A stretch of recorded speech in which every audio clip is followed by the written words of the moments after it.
ஆறு மனமே ஆறு அந்த ஆண்டவன் கட்டளை யார் சேர்ந்து மனிதன் வாழும் வகையில் தெய்வத்தின் கட்டளை யாரு தெய்வத்தின் கட்டளை யார் ஆறு மனமே ஆறு அந்த ஆண்டவன் கட்டளை யாரு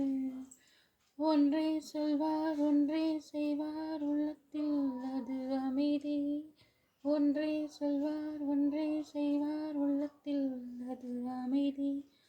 இன்பத்தில் துன்பம் துன்பத்தில் இன்பம் இறைவன் வகுத்த நியதி சொல்லுக்குச் செய்கை பொன்னாகும் வரும் துன்பத்தில் இன்பம் உண்டாகும் இந்த இரண்டு கட்டளை அறிந்தவன் எல்லா நன்மையும் உண்டாகும் எல்லா நன்மையும் உண்டாகும் ஆறு மனமே ஆறு அந்த ஆண்டவன் கட்டளையா ஆறு உண்மை சொல்லி நன்மையை செய்தால் ஒளிகள் உன்னை வணங்கும் உண்மையை சொல்லி நன்மையை செய்தால் உயிர்கள் உன்னை வணங்கும் நிலை உயரும் போது தாழ்வு கொண்டால் மனித வடிவில் தெய்வம் உள்ளம் என்பது அன்பு மனம் பெறும் பணிவு என்பது பண்பு மனம்